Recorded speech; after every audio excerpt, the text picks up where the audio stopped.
Birds of a Feather 2.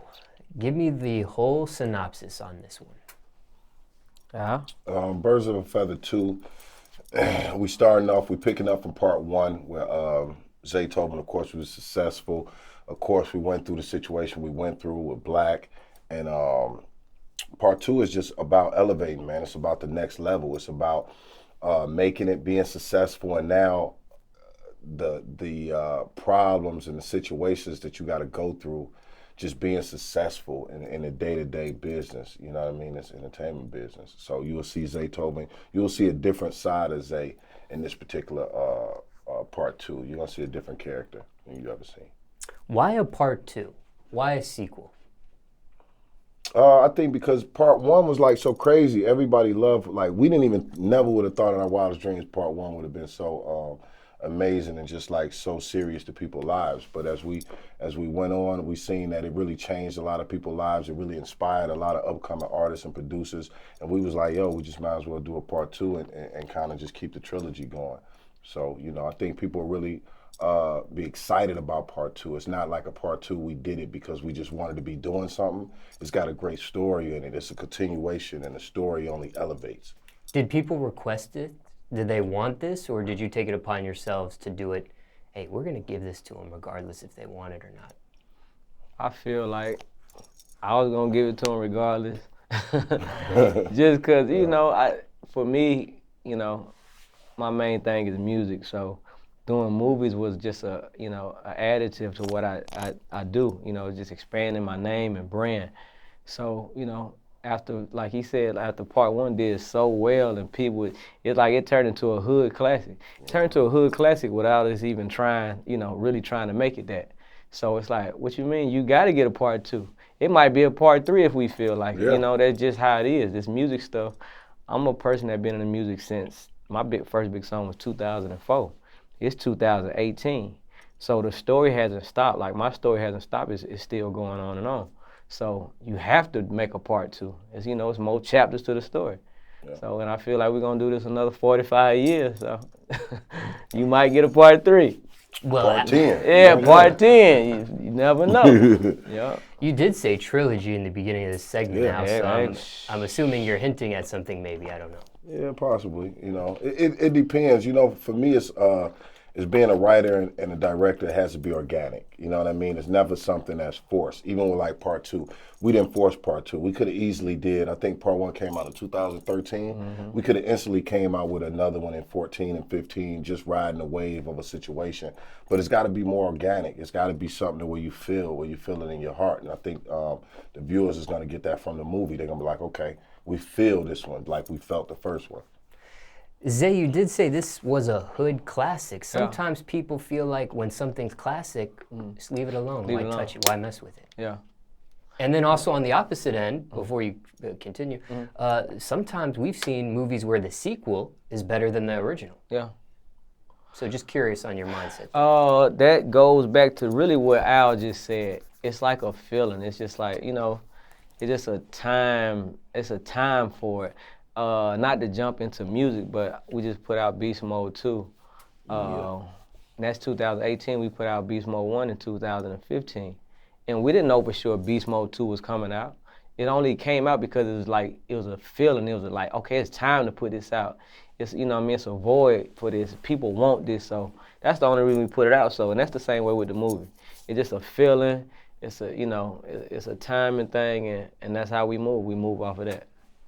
You did say this was a continuation from the first movie. So does somebody have to watch the first one to understand what's going on with the sequel? You know what? That's a great question. I don't think so.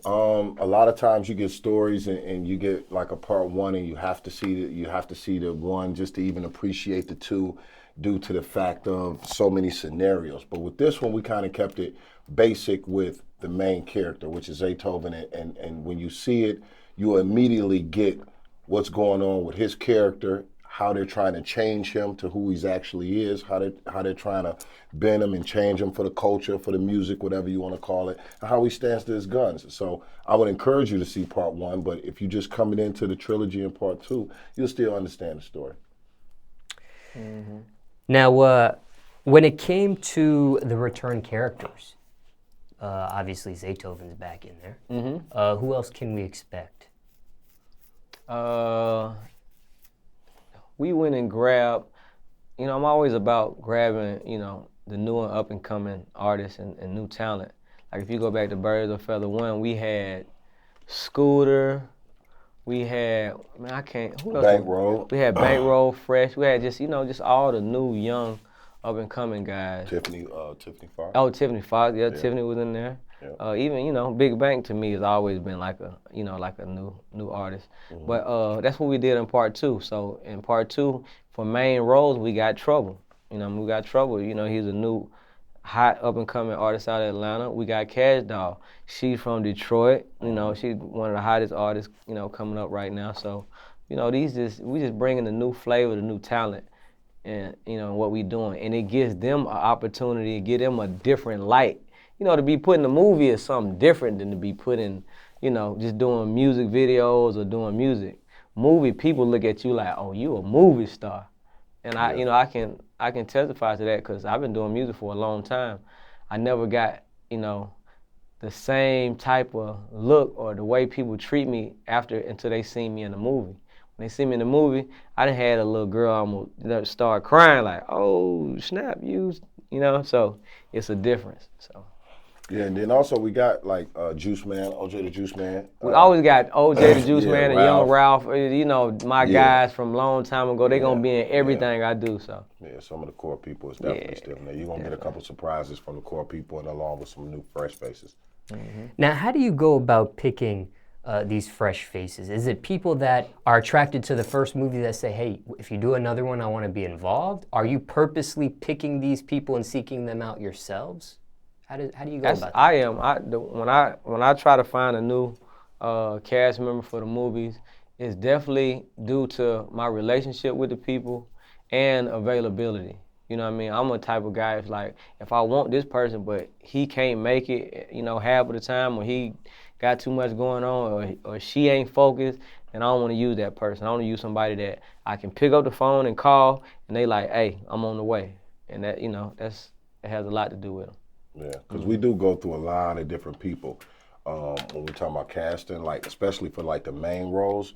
Me and him may talk for hours on the phone just trying to figure out who can relay this part, who's going to be available, who's not going to be in political, and then more importantly, who we feel, who's going to be authentic to the project. You know what I mean? I think that's the most important is availability and authenticity. Yeah, you know what I mean? For real.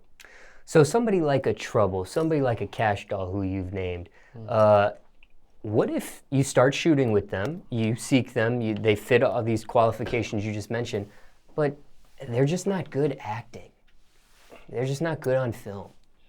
That has never really been a problem with me because I think my strength is directing talent and really getting talent to understand what I'm trying to get out of them. I think a lot of times when you look at a lot of independent movies, because just for the record, Small, we started this. We started independent movies and making movies. I started back in Detroit with doing Street Life for people that don't know and various movies. But for me, it's all about directing the talent and getting them to understand what we're trying to do out of this particular scene. Because a lot of times people will shoot something, and if they remember the lines, then we're cool.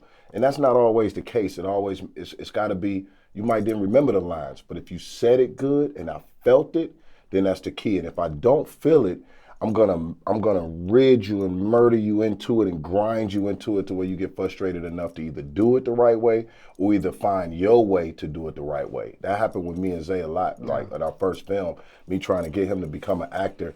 He never listened to me totally. He just took pieces out of it and then did it how he did it, and that gave it more authenticity. You know what I mean? So it always worked itself out. Got to deal with it. Zay, did you take any acting classes for this? No, sir. No, sir. Matter of fact, really, man, it's so crazy that I done made it this far, and me not feeling that confident in what I do. Like, I'm doing this acting in the movie. I'm the main guy, the main role of the movie. I'm not really that confident that I'm a good actor.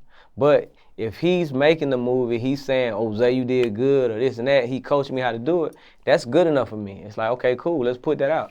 You know what I mean? So, no, I definitely ain't take no acting classes. I don't really plan on taking that. So even after the first movie, did you critique yourself and you know what, I could have done this line a little bit better, a little different? You know, if we're gonna do this sequel, maybe I should hone up on my skills or anything like that. Or maybe you like that raw approach. I do. I like that, and that's me being honest. I never really worked on my craft as being an actor. I always felt like Al Nuke, he's an actor. He know how to act. He know how to direct. He know what a movie's supposed to look like. So whatever it takes when it's time to shoot the movie, he gonna make sure it come across right. He gonna make sure, like say, no, that ain't it. You got to do better than that, this and that. So like he say, he gonna frustrate you, make you do it so many times where it's like, okay, I got to get this right. So, and I felt confident in that. Either in the first movie or this second movie, was there ever a person you picked out that just, for whatever reason, you got him on film, it just, you tried to get what you needed out of him, it just didn't work out and you just had to cut him? Or did you end up using them anyways, no matter what? It's a few of those. I'm not going to give you no names because it's big names. And if I did that, it might, fuck up our relationships. But I see. we got a few big names that dropped the ball when it was time to shoot. And we push them like hell. I can give you one, though, that it wasn't their fault or our fault. It was my brother, Shorty Low. Rest in peace, Shorty Low, my brother. Love you dearly, miss you dearly. He was supposed to be in our movie, I think, Finesse. It was Finesse. And he was supposed to be on set, him and Johnny, whatnot. And he was running late for the set. And I was pissed. And I'm calling Johnny and I'm calling him. And I'm like, Low, where you at? And the dude, Low, pulled up. Throw up all over him in the car. He like, Nuke, I was drinking all last night. I'm sick as fuck. But yo, I came for y'all on set. And I'm like, Lo, you got to get the food off the side of your mouth. This shit, let's clean out the car. Don't even worry about it, Lo. Let's go home. Let's get you in the bed. We love you very much dearly, brother. And but yeah, that was Low. That was Low. Stand up, man. Definitely. Definitely stand up. So you did cut some big names. So just because it's a big name, you just didn't take them because of the name. It had to fit the movie. Yeah, for sure. Even with like when we did Finesse and we had Migos in it, Migos came on set and it was like we had to work with them for a few times because that was like their first movie that they was in. So it was like I remember they had some simple lines, but the detail and the emotion that we had to get out of them at that time, like we had to shoot it a bunch of times. And then when they finally got it, they was like, oh, that's what you're talking about? Oh man, yeah, that ain't nothing. So, yeah. So out of all the cameo roles, who just naturally acted the best? You didn't have to put too much into it. They got it maybe pretty quickly. I'm going to say Trouble. In this new movie, in Birds of a Feather 2, Trouble just naturally just got it. You could just turn the camera on and just tell him just the idea you got. He goes, turn it on, I'm ready. And he going to make up his own lines, but it's going to fit so perfect that it's like, yeah, he's natural with it. Cause he plays like a bad guy in Birds of a Feather too. So it was like he's like Zay adversary or whatnot. So when we first filmed it, the first couple of days, I was like, yo, Zay, I don't know. You know what I mean? I don't know, cause I couldn't catch Trouble. I couldn't follow him because he orthodox. You know what I mean? Real orthodox. So I was like, yo, I don't know. But then I think the second day it clicked in. I was like, yo, you don't understand because this dude is different. Yeah. He's authentic with who he is and he's different. Trouble might mumble some shit you ain't never heard of. His aura, his swag, it was different. So it worked it perfect for what we actually was trying to do. You know what I mean? It was like if you go we'll look at Rocky and the white dude that played Tommy, you know what I mean, in Rocky and how he was a fan and then it turned into the biggest competition. Trouble was the same way. He was passionate as being like a understudy under Zaytoven in part 2. But then that just elevated into something else once he couldn't get what he wanted. You know what I mean? So, yeah, he did perfect. He killed it. I see. Any last words on the movie here that I didn't cover? It's the biggest movie, man, of the year. Y'all make sure y'all go see Birds of a Feather 2, Zaytoven, Al Nuke, Cash Doll, Trouble. I mean, it's super dope, man. You got to see the movie. You know what I mean? It's the dopest movie out, that's coming out this year. So make sure you stay tuned. You know it. Birds of a Feather, baby. The boys are back.